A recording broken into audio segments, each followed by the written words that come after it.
All right. I've tried this video like 20 times. I've tried to be funny. This is what I'm going to do this time. I'm just going straight into the story. I know some of you are mad that I didn't post a video like one day. You guys got to, come on, cut me some slack. 95% of you do. You know that I have a life. I'm traveling this week for work-related stuff. Going to do a shoot on Sunday. And I'm trying to finish a screenplay with my friend before that. So I'm busy. Doesn't mean that I'm forgetting about you guys. What I'm going to do right now is this is going to be a Florida jail story. This bracelet was given to my father by his father, who's passed away now, and I'm going to give it to Nico. But I really like it, so I'm going to start wearing it. So before you start being like, dude, are you diabetic now? Or whatever the fuck you're going to say. You guys are really mean, you know? You always attack, like, my looks. Say I look like a bitch. Stuff like that. Okay, so anyway, this story is going to be for all tiers, you know, and it's going to be a Florida jail story. So let's just get into it, because I've tried to do this video over and over and over again, and I just keep saying shit that's, like, not very funny, not very cool. I keep doing, like, really, like, inappropriate humor. I'm in San Francisco right now. Butt-fuck capital of the state. I'm not butt-fucking. I put that on my son. No butt-fucking going on at all for the next 4 or 5 days. And, yeah, let's get into the story. All right, so I'm not sure where we were last time or which tiers were privy to this series, but what had happened, obviously, is the Mike Virgin thing happened. I got set up by one of the cops that was a pedophile that worked for that fucker. You know, well, really, Megan set me up. That's what came down to it. Now, her version of this story is a little different than that. She'll say that she didn't set me up. And she's like, I know we're going to have her video on here at some point, sometime, but we will. I've explained it before, you know, there's legal stuff surrounding it. I mean, talking about murders and stuff, you know, and like, that's cool when I just say it, but when there's another person kind of like can paint some of the chronology together, and I'm not trying to go to jail in Florida for some shit that I didn't even do. I've already done that kind of stuff, and I'm done with that. But what she would say is that she didn't set me up, but we're going to get into that right now. We're going to kind of like go into like what happened in the aftermath of Mike Virgin. So cliff notes for that is me being this, I don't know if it's that I'm impulsive, if I'm codependent, drug addict, all of the above. I am all of the above. This is probably what it is. But I couldn't really live with the idea of escaping that environment where there was like,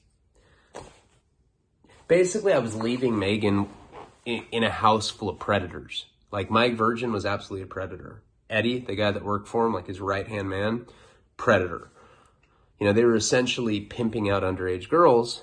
And I saw him shoot one person. The blood the first time would lead me to believe that 2 people died while I was there. I don't know if that's true. I mean, I don't know if they actually died. I can't confirm or deny that. I really don't know the answer. That's why. But I did see the dude drop. So when I got kicked out of there the second time, I just felt, I don't know, some moral obligation to go get her back. Even though I found out she was a pathological liar, because remember, she had told me that her husband had divorced her, left her house, and that I could go live with her in Knoxville, Tennessee. So that was always our plan. Then I got set up and I go to jail. Now, initially they put me in gun club, which is like pretty much like a skyscraper in West Palm Beach, Florida. And it's kind of like, if you're from LA, we got the Twin Towers here. Gun club is very comparable to that. It's basically, if you get busted in that county, in West Palm Beach County, you're gonna go to gun club. That's like the place that it's like the reception. Everybody has to go through gun club. And then they have a couple other like satellite facilities. You know, they have the West Palm Beach County Stockade. which is where I eventually wound up. But in the beginning, I was in gun club, and I've been on methadone for probably about a month. I was only doing 40 milligrams, maybe 80 milligrams at the most, and it fluctuated. 40 at a minimum, probably 80 at the most. So it wasn't a severe habit. It's not like when I was kicking 180 milligrams, but anybody that's been on methadone knows 40 and up is enough where you're going to kick. Plus I was doing heroin. So when I get to gun club, as I mentioned in the video that came before this, I got put in this unit where I was like the only white guy. It was like all Haitian black guys, and I'm talking about ghetto fabulous motherfuckers. Like, you know, remember Tales from the Crypt? You know, it's like those kind of guys. They were like black guys, but like instead of having they like had like skull faces with like grills. That's what, you know, they look fucking gnarly. They were like the most ghetto dudes I've ever been around. They hated me, and they were the most overtly racist people I've ever done time with. And I've done time with some racist people. I've done time with neo-Nazis. These people hated white people. They'd tell me that. Like I said in the last video, they'd be like, I fucking hate you. I'd be like, why? Because you're white, you fucking white bitch. I'm like, all right. And, you know, what happened is I told you I was going to get the Laugh Now, Cry Later tattoo. Remember, there's this black guy. He's like, I'm a magician. I'm a card shark. He was like a jack of all trades, you know, just some con artist. And I was like, dope. So he goes like, yeah, I want Laugh Now, Cry Later. And I really wound up getting that. I know I have a picture somewhere. I know Jeff has a picture of those tattoos. I got to dig them up. They're ridiculous. So I was getting set up to do those. I think I talked about it in the last video. And sorry for reiterating so much, but I don't know who saw the video that came before this and who didn't, but we're going to like get into this installment now. They fed really well at this place. They'd give you French toast, they'd give you bacon, they'd give you these really shitty rubbery eggs, but when you're in jail, you're really stoked on it because you're so hungry in there. My theory on why you're so hungry in jail all the time is because you're depressed. You know, you can't really be in jail and not be depressed, you know? Even if you're like some super hardcore gay dude that just wants to get straight plowed in the ass by anyone that's a guy, you still hate jail. Even dudes that are super flamboyantly gay fucking hate it. It's horrible. It's torture.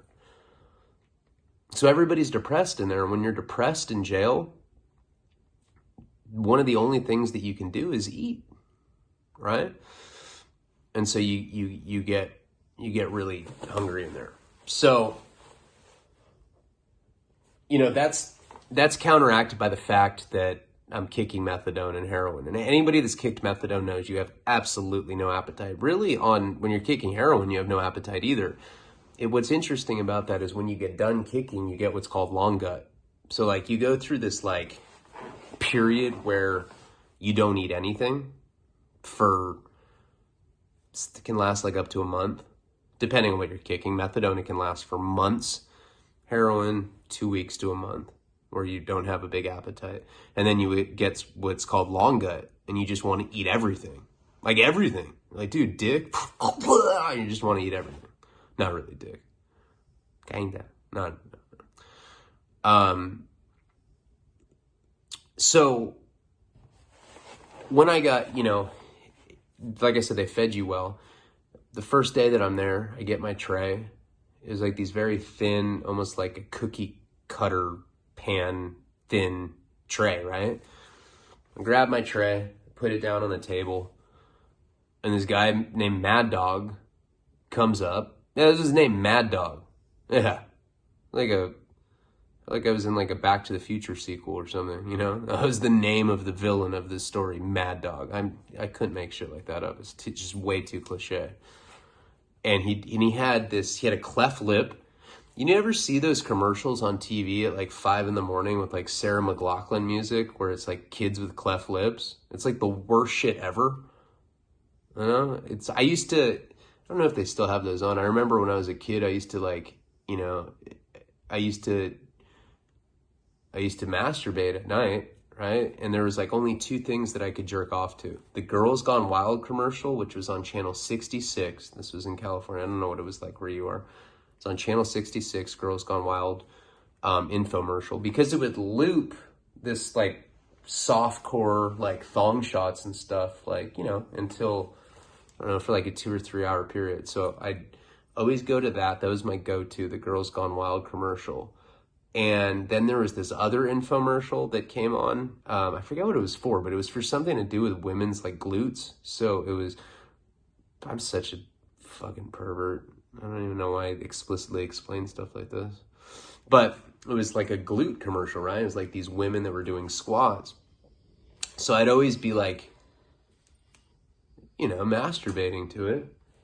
And I remember at a certain point, they must have gotten like some contract with the cleft lip people, because I'd be like getting it to these girls that were doing these glute exercises, and these fucking little, like, it was really sad. These like third world country kids with cleft lips would come on, and I mean, it would just always just destroy my sessions, you know? Like, fuck, dude, not this shit again. So anyway, make a long story short.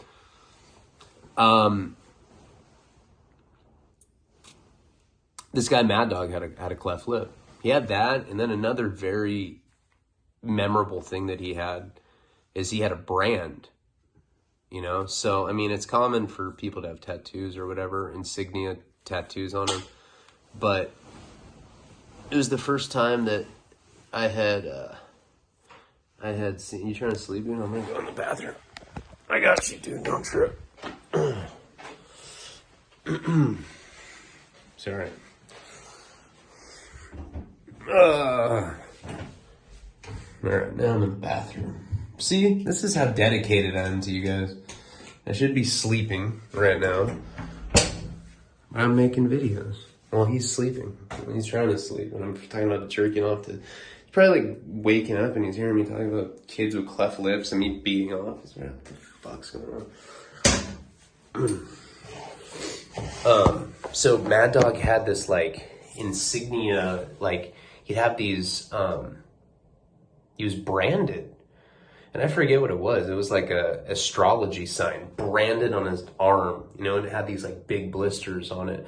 So what he would do is, or what people would do in South Florida, because these dudes are like super, like they're so ghetto, they don't even have cheap, shitty tattoos. They have brands. Think about that. They would get like clothes hangers, get them red hot on the stove, and then be like, brand me. And get these, like, what do you want? I want the Aquarius sign. And that's what they had. Like, had like astrology sign, the most way out shit. That's the guy that came and stole my, my breakfast. And I was just so dope sick. I was just like, okay. And I just went back to bed. Now, I'm not sure if we talked about it on the last video, but what had happened very early on. So this guy started jacking me.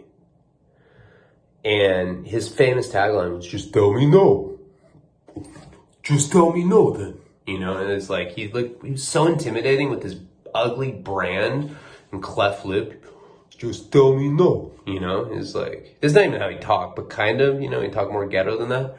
And I got weed, like, I don't know, like the second day I was in there, and, you know, we had to like pop the light sockets to smoke it.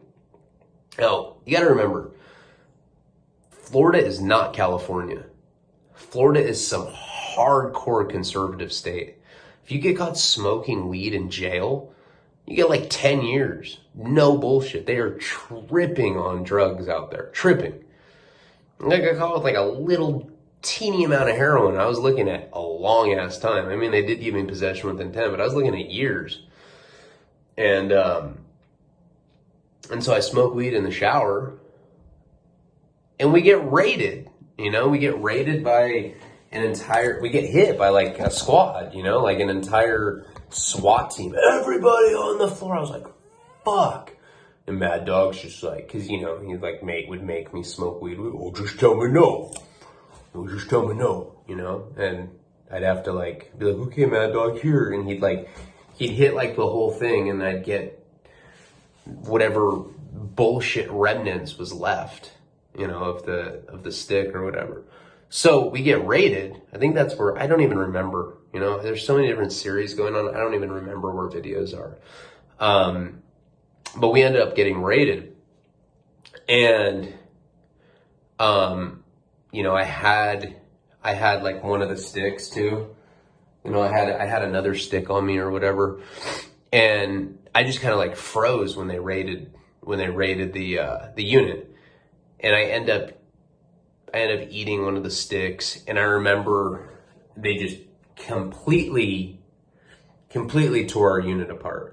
And like, it was scary. Like, these weren't just like normal, like in California, you'll get correctional officers that are, you know, in like the SWAT gear, and they'll come and like hit your unit when you're in a county jail.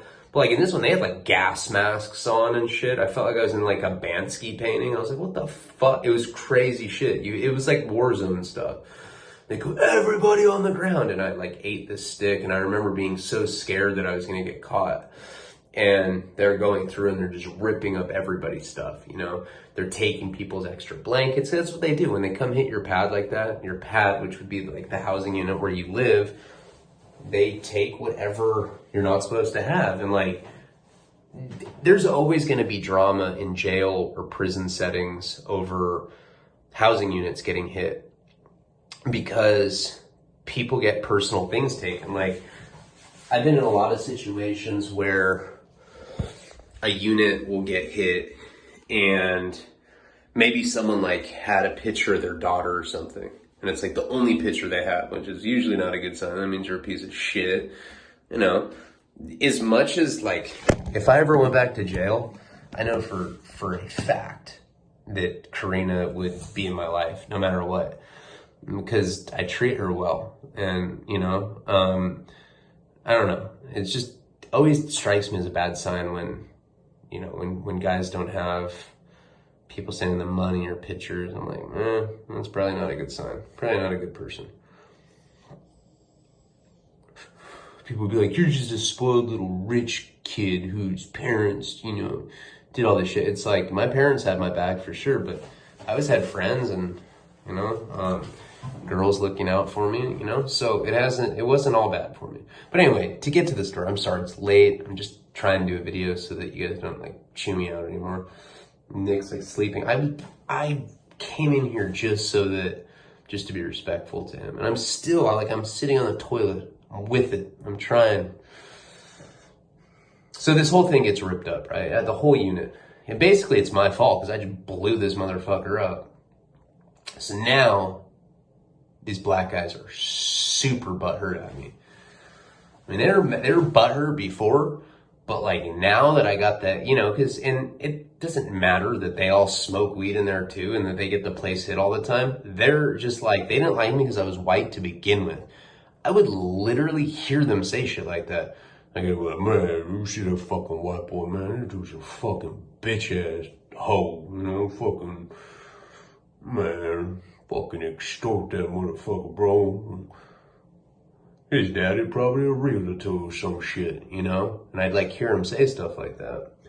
So after that, the reason this is important is because after the unit got hit, everybody was mad at me, right? It was like a really big deal. I already got my breakfast tray jacked before all this, but now like the entire unit was like glaring at me. And anybody that's in time, like, you know when dudes start plotting on you. You just know. And I knew these guys were plotting on me. You could just feel it, you know? How do you know? Because they're making voodoo dolls of white guys and stabbing them with fucking paper clips. And like, they have like mud paint on and shit. And they're like, you know, have like pentagrams and sand and like voodoo candles. And they're like, have white people written in blood. And you're like, They're like, oh, it's nothing, bro. Nothing, we're just playing a game.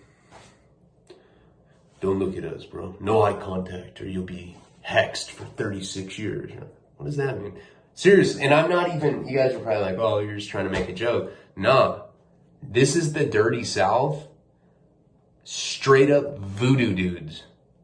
Like, they're in Louisiana, they're in the deep South. Crazy racist black guys that practice voodoo. I remember, just not to skip ahead too much, but I called my dad at one point. I'm like, Dad, there's these black guys, they all practice voodoo against me. I'm scared they're gonna put a spell on me. And my dad's like, Ryan, that's racist. I'm like, that's what the fuck's happening? What do you mean racist? Jesus, do some time in jail. I'm not racist at all. Do some time, and there's no way not to think like that. And especially when there's these guys doing fucking voodoo. So anyway, this is what happened. So, got raided. Everybody was mad at me or whatever. I could just tell. And I'm dope sick. So I'm not sleeping. The only time I get beat off was in the shower. Every time I did that, I felt like I was going to get raped, so I hardly ever did it. But I'm such a gnarly masturbator that, like,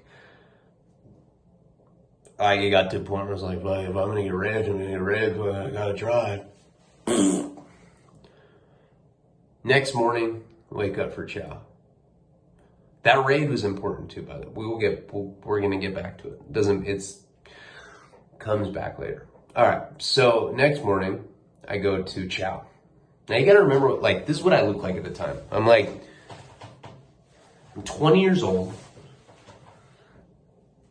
I have my head buzzed, so I don't know if you can picture like what I look like with a buzzed head, but like, look at my hand. You see how swollen that is? Horrible. Hurts so bad. Look at the difference, dude. Fucking, that's all bad. Look at that thing. Yeah, horrible. That shit's fractured for sure. No way it's not, I just don't have the wrap on. So I had like a shaved head, probably weighed like 120 pounds at the time. Like the most and I had just this sun tattoo in the Fear and Loathing. But the sun was extra gay. It's like, just so I can have some sunshine, my boy. They're like, dude, that shit's gangster, bro. You know, nobody says that. They're like, damn. You know, yeah, I was the white boy. I was the only fucking white boy. So the next morning we wake up for chow. I remember like, you're probably like, well, what happened with dinner? I didn't get jacked at dinner. Next morning though, I get up for chow. And I remember thinking, I'm like, damn, all these dudes got something taken because of me. Extra linen, they lost weed, they lost porn, you know, they probably lost sleep. You know, like, because they weren't as comfortable after the raid, because like, it's precious in jail to get your extra little, you know, towel. Like, if you have like 2 of these, it's a pillow, you know? If you have fucking 1 of them, it's a pillow. You really cherish all the small stuff when you're locked up, because every little thing can make your stay just a little more comfortable, you know? And it's hard to be comfortable in jail. So anyway, so I wake up in the morning. I'm like, man, I hope this dude doesn't jack me again. Not because I was hungry, just because I just didn't want to get punked out, you know? I get my tray. I sit down. I see him come up with this cleft lip. I'm just tell me no. I'm like, oh, God. And he just takes it. I'm like, God damn. And everybody is just looking at me. They're like, damn, man. That white boy's a bitch, bro. Oh, that white boy's a fucking bitch, yo. You know? And I'm like, God. Crawl back in my bunk, you know? And then I started getting the Jesus dudes, right? And like, look, man, if you guys are, like, I have Christians watching, if you're Jesus people, whatever, you know, you can believe whatever you want. I respect your beliefs. As long as you're not hurting somebody, I really don't give a shit what you believe in. It doesn't, you know. But what I can't stand is when you're in jail and dudes start come preaching the word to you, you know. And it's always the chomo. looking guys.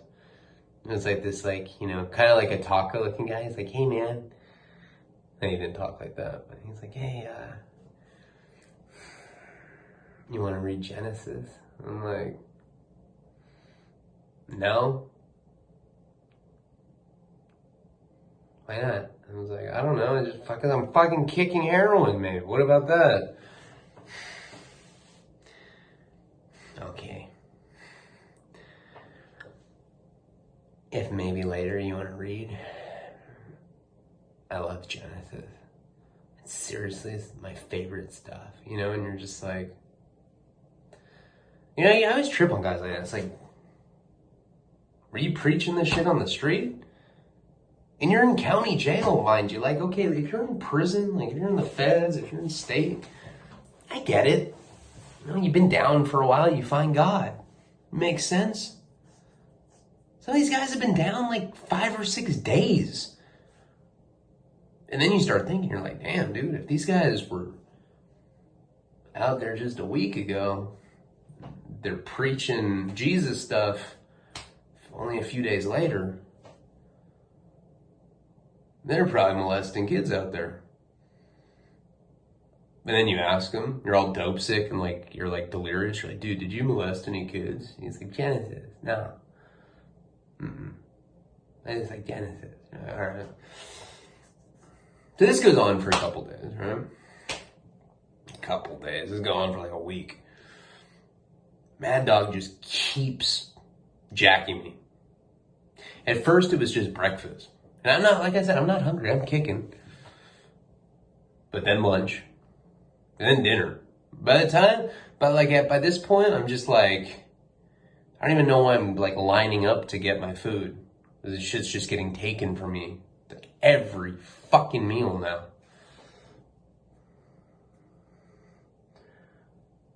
Now, I'd been on methadone for about a month. Probably felt the kick for like 10 days.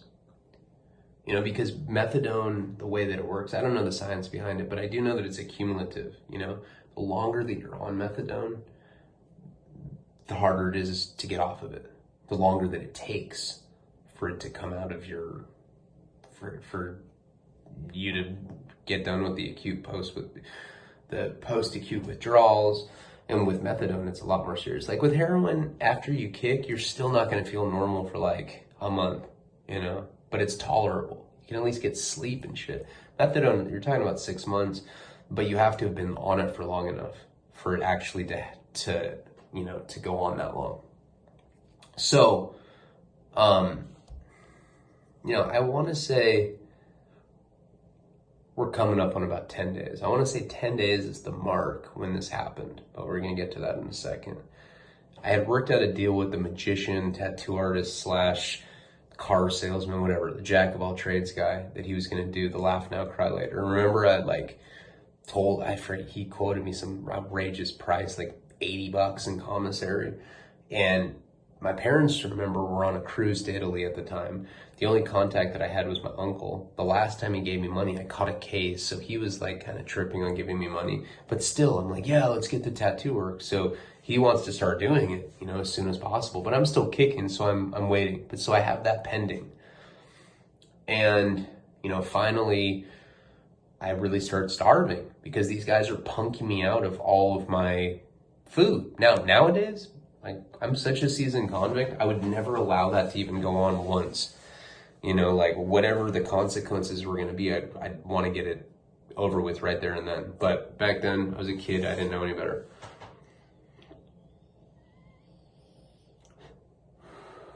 So, I'd finally, you know, like, connected with my uncle, and he had agreed to send me some money. I forget what it was, but, you know, he put something on my books. So I was getting all set up to do this tattoo. And I was getting like starving to the point where I'd go around and beg people if I could lick their chocolate wrappers. Like they'd make chocolate cocoa and there'd be like a little teeny amount of like chocolate cocoa powder left on like the, you know, little aluminum packaging. And I'd be like, dude, please, bro, please let me lick the remaining cocoa off. And the black guys would be like, dude, 2-for-1. Like, what do you mean? They wanted me to give them 2 whole things of cocoa back if they'd let me lick the fucking bag of one used one. If that gives you a sense of like how well liked I was at this place. Like, dude, that white guy, bomb. Give him good deals. You know, they were basically extorting me. So I started feeling a little bit better. How did I get through it? I have no idea. I think a lot of it was jerking off. A lot of it was hot showers. I did get to smoke more weed after that initial incident. And I don't know, I was just starting to like feel a little better. Now, Mad Dog wasn't like a small guy or anything. And I'd already done time at like, you know, Santa Barbara County Jail, and it's not like I was completely green, but like I said, I think in the earlier video, it doesn't matter really where you do. Like if you do a bunch of time in New York, and then you go out to California and do a bunch of new time, it's like learning how to do time all over again because you have to adapt to so many new rules. But one universal rule in jails and prisons is respect. You don't let people punk you out. And like I already knew that at that age. So I remember it was probably about 10 days. I was still feeling shitty, but like I was over the hump of like the severe withdrawal. And I went to go get my tray. Like I said, it was like this cookie thin, like tin, you know, like cookie pan weight. You know, that's how light these you know, trays were. And Mad Dog was so used to me getting the tray and just pushing it in front of me and him coming and grabbing it. That had just become like our daily thing for all the meals. And I was like starving at this point. I remember just waking up that morning. I was like, you know what? Fuck that. I don't even care. You know, I'm going to take off on this guy. And that's that. You know, at least try to earn some respect. So I go get the chow. I go get the breakfast. I can't believe I did this too. This guy was like so much bigger than me, and like the condition I was in, I make some really stupid, impulsive decisions. And for what? Was I going to prove to, you know? I was like thinking that if I took off on him, that everyone would stop fucking with me. So I go grab my tray. I put it in front of me, and he wouldn't just take my shit. Just tell me no, and, you know, and I'd be like, okay, I'm not gonna say no, Mad Dog. Here's my tray. Whoa. Just tell me no then, you know, and he'd like go with. So I put my tray down, he goes to grab it. And instead of me just like, you know, having it pushed in front of me or whatever, when he goes to grab it, I grab it back. Kind of like do a little tug of war. I grab it, and I fucking whack him as hard as I can with it. Now, this thing doesn't weigh anything. So I think it was just more the shock. Like I hit him as hard as I could with it, just wham! And he just was looking at me like, what the fuck? Before he could hit me, before anything, I end up getting hit in the back of the head. And as soon as I get hit back in the back of the head, I already knew that I was going to get smashed out by a bunch of his homies or whatever. I got hit in the back of the head and I fall down, you know, and I just curl up in a ball. Don't even fight back or anything. I mean, I'm getting punched in multiple directions. There's at least 4 guys on me. And they start stomping me the fuck out. And I didn't even get a shot in or anything. Like I hit him with the tray, but like I said, it was so light and so inconsequential that it didn't even matter. The fact that I was curled up in a ball helped me, you know, pretty substantially, except they ended up cutting me like behind my ear. Got like a tear right here. I don't know. It's like back here. I don't know if you can see it, but I had to get stitches back there. I don't even know how that happened. I don't know. I was curled up in a ball and they were like kicking me. I don't really remember too much of it. All I remember is that I got taken out on a gurney. You know, I remember I was bleeding a lot, and I don't even remember like how I went from getting beat up to being on the gurney. This was like, you know, 20 years ago. But they ended up taking me to the infirmary, you know, and they want me to go into some sort of protective custody because I'd gotten beat up so bad. And I didn't even get beat up that bad. I got like 5 stitches right back here. It wasn't that bad. It's just where they had beat me up. You know, it's whenever you get a head injury, we've talked about it a million times, you bleed abnormally. You bleed way more than you normally would. And, you know, they're like, we can't put you back in that unit. And we highly recommend that you, I forget, I don't know, some sort of protective custody. I was like, nah, because I'd always been conditioned that was like the worst of the worst. Like if you were going to get butt fucked in jail, it was going to go down there. It's like, whew. Dude, it's noon. Let's go to the BF workshop. You're like, right on. Then only shit like that only happens in PC, right? So I refused to go. The cop's like, look, man, check it out. If you don't go back, if you don't go to PC, we're putting you right back where you came from. Those guys are animals. They're gonna beat you up again. And I was like, yeah, well, you know, my pride's worth more to me than that. Cops are like, we respect it. All right. So I refused to go into any sort of protective custody. They end up taking me back to the unit. And I remember like having my linen, and they don't have a sally port there where like they can see you like, you know, within bars, but there was like an opening with bars. There wasn't a section, you know, like sally ports usually look like, I don't know how to describe it, almost like you know how you go in like shark cages when you go like deep sea diving, like with great whites, there's like those cages. That's like what a sally port would look like, just bigger. At this prison, it was just like a door, and it had like a big bar window. And I remember having my linen and going up to the unit, and they were taking me back. See, I was like, you're crazy as fuck for going back in there. They're gonna get you again, man. Watch. I know how these dudes are. I remember all of them, and they were just looking at me. You know, there were a bunch of people playing like Uno and like dominoes and shit, and they were just looking at me in shock that I came back. And we'll get into what happens with that in the next installment of the Florida series. It's super late. I did the Parting with Celebrities one. I did a monologue. You know, just in case I run out of time, I want to try to space them out. But I do appreciate you guys. It pisses me off when I piss you guys off, or when you feel like I'm not holding my end up with a bargain. I'll try to do another story tomorrow, sometime in the day, because Nick and I we're binging out on writing right now. And we're like taking turns writing. Like I write some, he writes some. We've been doing that all day. We'll do that again tomorrow. I'm going to see my manager, Jose, up in Santa Rosa, and I'm looking forward to all that. It was his birthday today, so happy birthday, Jose. And yeah, appreciate you guys, and we'll see you real soon. Palabra.